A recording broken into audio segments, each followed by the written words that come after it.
Olá pessoal, eu sou Rafael Santana e neste vídeo, olha, vamos conversar sobre um livro que foi quase uma viagem de montanha-russa.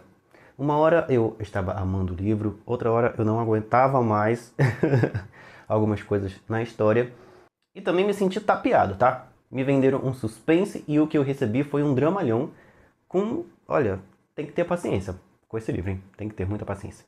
Estou me referindo ao livro O Farol, de Emma Stonix. Esse livro, lançado pela Intrínseca, eu li em e-book no aplicativo Kindle e vamos conversar a respeito dele, tá? Mas antes da gente começar o nosso papo, deixa eu perguntar se você já se inscreveu aqui no canal Livro na Veia. Ainda não? Então faça isso agora, porque este ano, olha, teremos leituras incríveis aqui no canal, teremos diversas resenhas ao longo do ano. A minha meta, né? Comecinho do ano, então vamos falar sobre metas. A minha meta para esse ano é ler 100 livros. Eu estava aqui fazendo meus cálculos e o ano tem mais ou menos 50 semanas. Se eu ler 2 livros por semana, dá para ter uma média aí de 100 livros ao longo do ano. Vou tentar, vou correr atrás dessa meta. Vamos ver, né? O que vai acontecer. Um outro objetivo do canal também nesse ano é crescer pra caramba, alcançar os 1000 inscritos, alcançar as 4000 horas assistidas. Para quem não sabe, você só começa a ganhar dinheiro no YouTube depois que bate essas duas metas. O YouTube vai analisar o seu canal e vai aprovar ou não a monetização dele. Então eu tenho que alcançar esses 1000 inscritos e as 4000 horas para começar a ganhar dinheiro aqui no canal, né? Afinal de contas, trabalhar de graça, né? Quem gosta? Eu adoro fazer os vídeos, adoro ler livros, porém, eu quero um dia ter o canal como a minha fonte de renda principal, para me dedicar cada vez mais a ele. Então vamos correr atrás, né? Por isso, a partir deste mês, o meu foco vai ser totalmente em leitura e em resenhas. Outros tipos de vídeos, infelizmente, serão abortados, serão deixados de lado, tá? Até porque eu não terei, por exemplo, nos próximos meses, pelo menos até junho desse ano, vídeos de book haul, vídeos de unboxing, porque eu não vou adquirir livros por enquanto. Se surgir uma outra inspiração para fazer vídeos de bate-papos literários, como nós temos aqui no canal, tem uma playlist, inclusive, na nossa página inicial sobre isso, aí eu faço, né, vídeos com temáticas aleatórias, não vídeos de resenha. Mas o foco vai ser resenhas, tá bom? Outra coisa também muito importante é que eu vou ir tirando da minha estante os livros que forem lidos. Então, ao longo dessa primeira metade do ano, vocês vão ver a minha estante ser depenada. Volta e meia, ela vai estar com um livrinho faltando aí, tá? Mas é por um bom motivo, tá bom? E aí depois, na segunda metade desse ano, a gente vai ver aí vários unboxings por aqui. para preencher novamente a estante, certo? Mas vamos lá, vamos falar sobre O Farol. Esse livro foi escrito por uma autora chamada Emma Stonix e foi o livro de estreia dela, que inclusive é inspirado em fatos reais. No comecinho do livro tem uma nota da autora dizendo que o caso principal do livro foi inspirado num caso real que aconteceu em 1900, em que 3 faroleiros, uma profissão que já não existe mais, eles simplesmente desapareceram de um farol na ilha de Illinois, nas Hébridas Exteriores. Não sei onde fica isso, tá, gente? Os nomes desses faroleiros que desapareceram misteriosamente são Thomas Marshall, James Ducat e Donald MacArthur. Inspirada então nesse caso e em relatos de faroleiros verdadeiros que trabalharam ali nos anos 50, 60, 70, ela embasou então, criou as bases da sua história. E essa história começa em dezembro de 1972, quando 3 faroleiros que trabalhavam num farol chamado Donzela, são eles o Arthur Black, que é o faroleiro-chefe ali, né, dos 3, e tem os seus assistentes, né, aqueles que dão apoio ali para ele, que são o Bill Walker e o Vince Bourne. Eles trabalham ali junto com o Arthur e passam muito tempo juntos ali. Passam semanas completamente isolados, só os 3, sem quase nenhum contato com o mundo exterior, com seus familiares e tudo mais. De tempos em tempos, um deles volta para a costa, volta para a terra firme e fica alguns meses, algumas semanas na verdade, fora do farol. E aí vem então um faroleiro substituto para ficar no lugar desse camarada que voltou para a terra firme, né? Voltou ali para o seu descanso. O Vince, inclusive, é um desses faroleiros substitutos e está há mais ou menos 2 anos nessa profissão. Enquanto que o Arthur, por exemplo, já está há 30 anos trabalhando como faroleiro. Tudo ia aparentemente bem entre os três, né, a rotina deles ali, o trabalho e tudo mais, até que no dia em que o Bill teria que voltar para a terra firme e um substituto seria, né, assumiria o seu lugar, seria levado para o farol para trabalhar no lugar dele. Nesse dia, que se eu não me engano foi véspera de Natal, simplesmente os três não estão lá. Os três faroleiros desapareceram. O farol, cercado por mar e bem distante da costa, estava vazio. E há alguns detalhes estranhos, né, meio suspeitos ali naquele lugar. Porque, tipo assim, não tem nenhum rastro de nada, de sangue, de violência, coisas fora do lugar. Não teve vestígios de que alguém foi até ali, os raptou, ou que eles fugiram de lá, ou que um matou o outro, ou que eles tiveram uma briga muito séria, ou que eles estejam escondidos em algum lugar. Não tem vestígio nenhum. Nenhum tipo de pista concreta sobre o que aconteceu. As únicas informações, as únicas pistas que ficam ali registradas no farol são 4 coisas. Os 2 relógios que haviam lá estavam parados, literalmente no mesmo horário, 8h45 da manhã, os 2 relógios, tá? Pararam misteriosamente nesse horário. Também havia uma mesa posta, como se eles fossem tomar café, como se eles fossem fazer alguma refeição ali, e não foi feita a refeição. As portas do farol, as portas principais do farol, de acesso ao farol, né, estavam trancadas por dentro, fechadas por dentro. E um outro detalhe é que um livro de registros das coisas que acontecem ali, e do tempo e tudo mais, estava com informações completamente opostas à realidade. É como se o Arthur, que é o faroleiro-chefe, e a pessoa que faz esses registros, esse livro de registros, estivesse, né, de propósito, fazendo anotações falsas ali. Agora, com que objetivo, não se sabe, né? Por exemplo, havia uma informação no livro de registros de que na véspera do sumiço dos três, teria acontecido uma tempestade no entorno do farol. Só que isso não aconteceu. O tempo esteve bom durante aquele período ali. Não ensolarado e tudo mais, porque ali era o período do inverno, mas não teve tempestade, não teve nada ali, né? Não aconteceu o que estava registrado no livro. Então, além do sumiço dos três, que já é algo, né, drástico, algo extremamente surreal e misterioso, tem também esses pequenos detalhes. É como se eles tivessem literalmente evaporado dali, do farol. Os três desapareceram nesse ano, em 1972, e deixaram 3 mulheres à deriva na vida. São elas a Ellen, a Jenny e a Michelle. A Ellen era esposa do Arthur. E eles tiveram um filhinho, isso é revelado mais para a metade do livro, que morreu aos 5 anos de idade, afogado no mar. E isso abalou completamente o casamento dos dois. Eles não se separaram, eles não estavam assim oficialmente desconectados, mas houve uma espécie de ruptura na mente do Arthur em relação a essa perda.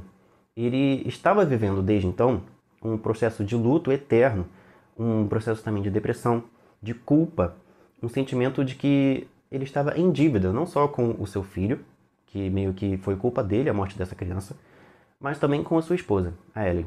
Ele, que já era um homem já isolado, uma pessoa que gostava da solidão, passou a se isolar ainda mais. Estar no farol, distante da realidade dele, distante das lembranças do que aconteceu com ele, dos traumas dele, era muito mais prazeroso para o Arthur do que estar com sua esposa na sua casa, vivendo uma vida ali, normal, com outras pessoas. Ele gostava mais da vida no farol, de estar lá, isolado do mundo, do que estar convivendo com o mundo. E isso foi afastando ele da Ellen. Tanto que causou uma pequena traição aí de um deles com uma outra pessoa. O Bill, que é um dos outros faroleiros, ele também não tem um histórico de vida muito amigável, não. Ele foi criado por uma família de faroleiros, havia essa tradição desse trabalho na família, e ele literalmente foi forçado a se tornar um faroleiro. E ele cresceu tendo literalmente raiva do mar, ódio do mar. E outra coisa também, ele sempre foi culpado pela morte da mãe dele, que morreu durante o parto. Sempre que ele cometia alguma falha, sempre que ele dava algum desgosto, que ele fazia alguma coisa errada, as pessoas, seus familiares principalmente, sempre vinham com a mesma história. Essa lembrança de que ele meio que é o assassino da própria mãe. E todas as decisões que ele tomou ao longo da vida foram motivadas por raiva, por rancor, por remorsos. Foram decisões que ele se arrepende da maioria delas. inclusive do casamento dele com a Jenny. Eles se casaram muito jovens e ele não teve assim aquela coisa de aproveitar a vida, de viver outras experiências com outras mulheres. Ele casou com ela muito novo, tinha por volta ali dos 20 anos. Eles puderam aproveitar o casamento também muito pouco, porque eles logo tiveram vários filhos, né, um atrás do outro. E veio também toda essa questão do trabalho como faroleiro, que mantinha os dois afastados. E a relação dele com a Jenny, de certo modo, não o satisfazia mais, não o agregava mais. A Jenny também é uma mulher um pouquinho ranzinza em algumas coisas, que está sempre apontando defeitos, em vez de buscar realmente uma relação amorosa, afetuosa com ele. E por causa de todos esses vazios, por causa de todos esses questionamentos internos, o Bill decidiu então pular a cerca. Decidiu buscar o amor que ele não recebia da esposa e dos familiares em uma outra pessoa que também se sentia rejeitada. Afinal de contas, o Arthur, depois do trauma, depois da perda do filho, ele também se afastou da Ellen. Então eram duas pessoas ali desconexas, casadas, mas não felizes nas suas relações. E aí o que aconteceu? O Bill e a Ellen começaram a se relacionar às escondidas, um traindo, né, cada um traindo seu cônjuge. E o pior é que elas viviam muito juntas, muito próximas, porque o Arthur, o Vince e o Bill trabalhavam para uma empresa chamada Trident House. E os funcionários da Trident, os faroleiros, né, e os outros profissionais, os outros tipos de profissionais que trabalhavam para ela, eles moravam em espécie de chalés ali na costa, né, próximo do local onde ficava o farol e a sede também da Trident. E por causa disso, a Ellen e a Jenny eram vizinhas. Só que uma delas, no caso a Jenny, não sabia que estava sendo atraída, tanto pela amiga e vizinha, a Ellen, quanto pelo marido. Mas o Arthur vai descobrir o que está acontecendo. Ele vai encontrar pistas do próprio Bill que vão mostrar, que vão revelar a ele que ele estava recebendo chifres da sua esposa e de um dos seus melhores amigos, digamos assim, né? Do seu companheiro ali de trabalho, da pessoa que estava 24 horas ali com ele no farol. E o terceiro personagem entre esses faroleiros era o Vince. Ele era um ex-presidiário que ao longo da vida teve uma vida marginalizada, perdeu a mãe muito cedo e teve também outros problemas, né? Ele nunca foi um homem muito respeitoso com as leis e com o seu próximo, né? Já cometeu vários crimes, vários delitos, várias agressões também. Não à toa, acabou sendo preso. Mas ele estava meio que buscando uma nova vida, buscando um novo recomeço. E ele consegue então esse trabalho de faroleiro substituto nesse farol, no Donzella. E ele tem uma namorada chamada Michelle e quer, né, tem feito planos para um dia eles se casarem, um dia eles formarem uma família, um dia ele ter uma vida normal, uma vida de gente decente, coisa que ele nunca pôde, que ele nunca teve interesse antes e também nunca teve as facilidades, nunca teve as oportunidades para viver, né? Ele viveu uma vida bem difícil, numa família desestruturada, e aí ele não teve exemplos, ele não teve motivação, não teve aquele empurrãozinho da vida para seguir um caminho mais decente, né? Um caminho melhor, mais amigável na sociedade. Por isso que ele fez tantas coisas erradas. Mas ele quer recomeçar, ele quer viver uma vida nova, quer ser uma nova pessoa, e através desse trabalho, ele vai se esforçar bastante para conseguir isso. Para não ser apenas um faroleiro substituto, e sim um faroleiro... Ai, olha, vocês não sabem a dificuldade que é falar faroleiro. Faroleiro, meu Deus, que palavra chata. Mas, voltando ao que eu estava dizendo. Ele quer se tornar um faroleiro fixo ali do Donzella. E de outros faróis por aí também, que a Trident comanda. E ele se esforça, ele faz por onde, né? Só que ali na relação dele com os outros faroleiros, com o Arthur e com o Bill, rolam umas picuinhas ali, né? Por ser o mais novo dos três, por ser tanto no trabalho como na idade mesmo, né?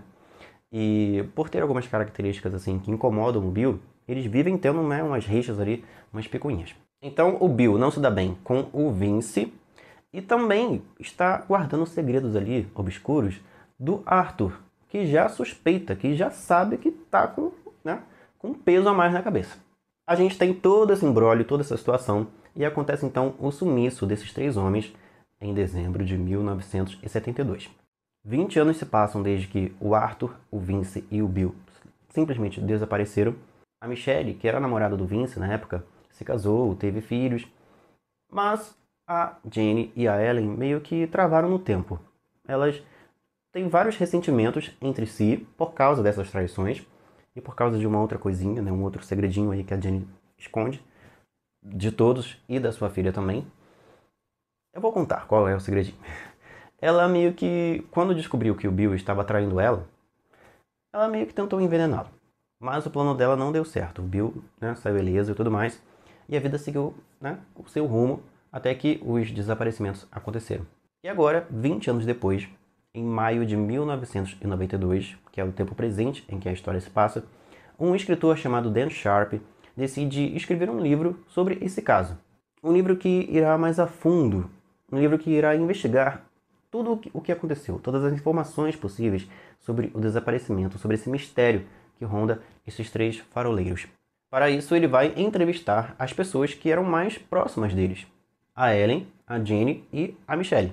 A Trident e os investigadores da polícia, que fizeram toda uma perícia, toda uma investigação, toda uma busca por informações a respeito do que aconteceu ali no farol, eles chegaram à conclusão que só havia uma solução para o que aconteceu ali. O Vince provavelmente teria cometido o crime, né, de assassinato contra os dois, contra o Arthur e o Bill, e por algum motivo ele teria desaparecido. Provavelmente ele descartou os corpos no mar e ele ou, né, deu um fim em si mesmo ou fugiu, está foragido e desaparecido em algum lugar, vivendo talvez com uma outra identidade e sem que ninguém saiba o seu paradeiro. Mas nem todo mundo acredita nessa versão não. Inclusive o Dan Sharp, ele quer porque quer a verdade. Ele vai entrevistar a Ellen, a Jenny e a Michelle. Ao longo do livro a gente vai acompanhando essas conversas delas com o Dan Sharp, com esse escritor, para que tudo seja apurado, todos os lados dessa história sejam apurados e apareça talvez a verdade do que teria acontecido. Esse livro é muito bem escrito, tem diversos detalhes sobre a vida em um farol, mas é aquilo, né? Eu estava esperando um livro de suspense e recebi um drama sobre traição e sobre traumas e sobre luto. Não que isso tenha tornado a história ruim, o livro não é ruim, tá? Mas não era o que eu estava esperando, não era o que eu estava buscando naquela história. E aí eu meio que fiquei um pouquinho frustrado. Eu gostei da explicação no final do livro sobre o que aconteceu e como tudo aconteceu. Eu acho que a autora soube trazer uma explicação bem convincente e satisfatória a respeito do mistério da história, né, do sumiço dos 3. Mas o desenrolar do livro, ele é um pouquinho arrastado. Toda essa questão dos dramas e tudo mais, tem que ter um pouquinho de paciência ao longo da leitura. Se você está buscando um drama com as características que eu citei, você vai gostar. Agora, se assim como eu, você estava esperando um suspense, isso não vai acontecer aqui. O suspense, ele aparece muito no comecinho do livro e mais pro final. Durante o livro não tem suspense, tem uma ou outra pincelada assim de intrigas, né? De pequenas demonstrações de desavenças. Não exatamente a construção de um suspense, de um clima assim de tensão e tudo mais. Essa relação meio tempestuosa que eu tive com esse livro, até que a parte final me agradou bastante, né? O meio do livro ali meio que me perdeu um pouquinho por causa de todo esse trabalhão da história, mas eu gostei, tá? Inclusive gostei do que acontece com um certo personagem aí, que, né, não vou contar exatamente quem é ou o que ele faz para não entregar spoilers, mas eu gostei do final dele, tá? Foi merecido. Então é isso, minha gente. Essa foi a resenha do livro O Farol. Eu não citei, né, durante o vídeo, mas ele é mais um suspense psicológico, tá? Ele trabalha bastante... Opa, o que eu vi aqui? Trabalha bastante o que se passa na mente dos personagens, principalmente na mente do Arthur e da Ellen, que foram os personagens que tiveram mais destaque aqui nessa história. Esse vídeo vai ficando por aqui. Muito obrigado a você que viu essa resenha até aqui e que já deixou o seu like, que já é inscrito aqui no canal e que vai deixar aí nos comentários o que você achou dessa história. Se você pretende ou não lê-la um dia, colocá-la na sua lista de leituras. E eu não posso, né, terminar esse vídeo sem mencionar que eu adorei essa capa. Eu sou apaixonado por essa capa. Os detalhes da arte dessa capa, na minha opinião, são muito lindos. Inclusive, a capa foi o primeiro elemento do livro que me fisgou. Então é isso. Opinião dada. A gente se encontra num próximo vídeo aqui do Livro na Veia. Tchau!